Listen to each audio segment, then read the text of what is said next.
మాట్లాడితే కాంగ్రెస్ పార్టీ ముఖ్యమంత్రి కానీ మంత్రులు కానీ ఏమంటారు, అసలు కేసీఆర్ ఏం చేసిండు ఉద్యోగాల విషయంలో అని. ఇంత దుర్మార్గం అంటే, ఇంత సిగ్గుచేటైన ముచ్చటంటే, ప్రభుత్వ రంగంలో ఆనాడు మేము చెప్పింది, మేము అధికారంలోకి వస్తే 1,00,000 ఉద్యోగాలు భర్తీ చేస్తామని ప్రాక్టికల్గా చెప్పినాం. మేము మీలాగా గాల్లో మేడలు కట్టలే. ఆనాడు నిరుద్యోగుల ఓట్ల కోసం మేము అబద్ధపు హామీలు ఇవ్వలే. మేము 1,00,000 ఉద్యోగాలు భర్తీ చేస్తామని చెప్పినటువంటి వాళ్ళం. దాదాపు ప్రభుత్వ రంగము అదేవిధంగా ప్రభుత్వం కలుపుకొని 1,60,000 పైచీలకు ఉద్యోగాలను మేము భర్తీ చేయడం జరిగింది మా హయాంలో. అదేవిధంగా ఒక సుమారు 43,000 ప్రభుత్వానికి సంబంధించినటువంటి ఉద్యోగాల రిక్రూట్మెంట్ ప్రాసెస్, అదంతా కూడా పోటీ పరీక్షల నిర్వహణ, ఇంటర్వ్యూల నిర్వహణ తదితర కొంత ప్రాసెస్లో కొన్ని కోర్టు కేసుల వల్ల జాప్యం అవుతూ అది ప్రాసెస్లో సుమారు 43,000 ఉద్యోగాల రిక్రూట్మెంటు ఉండే. ఇక ప్రైవేట్ రంగంలోనైతే టీఎస్ ఐపాస్ లాంటి సింగిల్ విండో ఇండస్ట్రియల్ పాలసీ ద్వారా దాదాపు 24,000 ప్రైవేట్ పరిశ్రమలకు తెలంగాణలో అనుమతులు ఇస్తే 4 లక్షల కోట్లకు పైచీలకు పెట్టుబడులు తెలంగాణ రాష్ట్రంలో వస్తే దాంట్లో 24 లక్షల పైచీలకు ఉద్యోగాలు, ఉపాధి అవకాశాలు తెలంగాణ రాష్ట్రంలో ప్రైవేట్ రంగంలో కూడా మా ప్రభుత్వ హయాంలో చేపట్టడం జరిగింది. సో నేను ఇందాక చెప్పినట్టుగా ఆనాడు మా ప్రభుత్వ హయాంలో మేము 1,00,000 ఉద్యోగాలే భర్తీ చేస్తామని చెప్పి 2,32,308 ఉద్యోగాలకు సంబంధించి ఆనాడు మేము ఫైనాన్స్ డిపార్ట్మెంట్ ఆర్థిక శాఖ నుంచి క్లియరెన్స్ ఇవ్వడం జరిగింది. దీంట్లో దాదాపు 1,60,083 ఉద్యోగాలు భర్తీ చేసినాం. అదేవిధంగా సుమారు 43,000 పైచిలకు ప్రభుత్వ ఉద్యోగాల భర్తీ ప్రక్రియ ప్రాసెస్లో ఉంది. అంతేకాకుండా దాదాపు వివిధ శాఖలు చూసుకున్నట్టయితే 2014 నుంచి 2023 మధ్యలో మేము జారీ చేసిన నోటిఫికేషన్లు 2,02,735 ఉద్యోగాల భర్తీకి సంబంధించి మా ప్రభుత్వం నోటిఫికేషన్లు ఇవ్వడం జరిగింది. దాంట్లో పోలీస్ డిపార్ట్మెంట్ పరిధిలో మేము భర్తీ చేసిన ఉద్యోగాలు 31,972. Telangana state public service commission ఆధ్వర్యంలో మేము భర్తీ చేసిన ఉద్యోగాలు 30,594. విద్యుత్ శాఖలో కాంట్రాక్ట్ ఉద్యోగుల క్రమబద్ధీకరణ ద్వారా ఉద్యోగాలు పొందిన వాళ్ళు 31,972 మంది.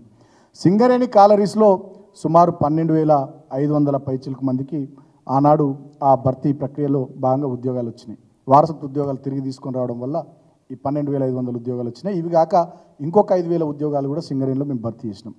జూనియర్ పంచాయత్ సెక్రటరీలు 9,355. జెన్కోలో, ట్రాన్స్కోలో, అదేవిధంగా ఎన్పీడీసీఎల్లో, ఎస్పీడీసీఎల్లో 6,648 ఉద్యోగాలు. ఆర్టీసీలో 4,768 ఉద్యోగాలు. గురుకులాల్లో 3,623 ఉద్యోగాలు. డీసీసీ బిల్లో 1,571 ఉద్యోగాలు. టీఎస్ జెన్కోలో అదనంగా 856 ఉద్యోగాలు. హైదరాబాద్ జలమండలిలో 807 ఉద్యోగాలు. ఇట్లా రకరకాల డిపార్ట్మెంట్ల పరిధిలో ఉద్యోగాల భర్తీ ప్రక్రియ ఈ రకంగా మేము తీసుకొని ముందుకు సాగినాం. మళ్ళొక్కసారి నేను చెప్తా ఉన్నా, 2,32,308 ఉద్యోగాలకు సంబంధించి ఆర్థిక శాఖ క్లియరెన్స్ ఇచ్చింది. 2,02,735 ఉద్యోగాలకు సంబంధించి 2014, 2023 మధ్యలో నోటిఫికేషన్లు జారీ చేయడం జరిగింది. దాంట్లో 1,60,083 ఉద్యోగాలు భర్తీ చేయడం జరిగింది.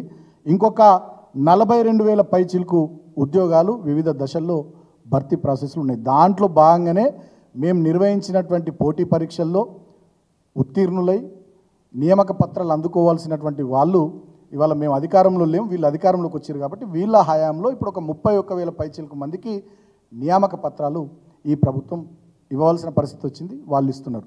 ఇక దాన్ని కూడా వాళ్ళ ఖాతాలో వేసుకొని రేవంత్ రెడ్డి ఏం చెప్తా ఉన్నాడు, 10 నెలల్లోనే మేము 31,000 పైచిలకు ఉద్యోగాలు భర్తీ చేసినామని చెప్పి చెప్పడం అంటే ఇక ఇంతకన్నా దుర్మార్గం ఇంకోటి లేదు.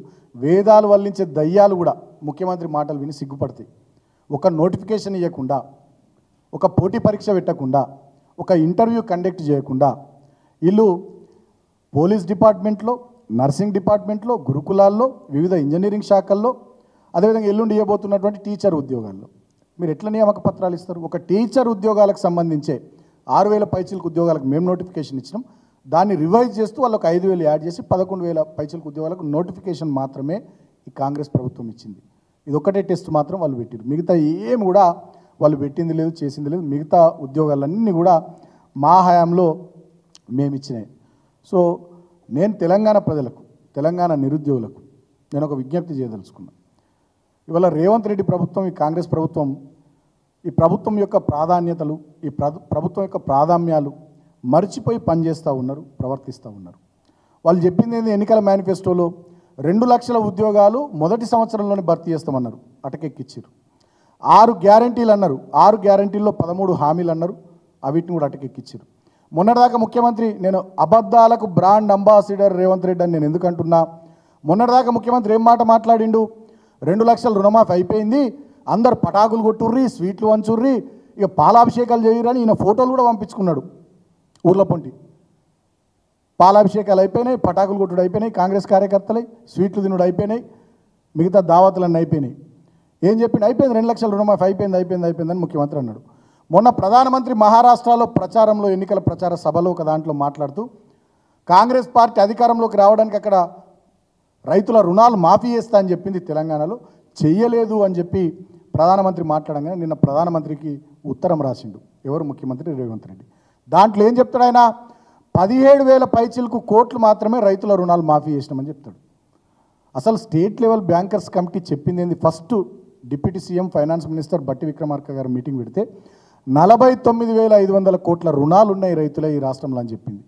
దాన్ని వీళ్ళు ఏం చేసారు, క్యాబినెట్కి వచ్చేసరికి 33,000 కోట్లు మాత్రమే రైతుల రుణాలు అని చెప్పి క్యాబినెట్ కాడికి వచ్చేసరికి చేసి, మళ్ళీ దానికెళ్ళి ఇంకా కిందికి తగ్గించి కొంత మాత్రమే ఉందని చెప్పి 29,000 కోట్లు, మళ్ళీ దాని తర్వాత 22,000 కోట్లను తగ్గించుకుంటూ వచ్చి కేవలం ఇవాళ 17,000 కోట్ల మాత్రమే రైతు రుణాలు మాఫీ చేసి మొత్తం రైతులకు రుణాలు మాఫీ చేసినామని అబద్ధం ఆడుతున్నాడు.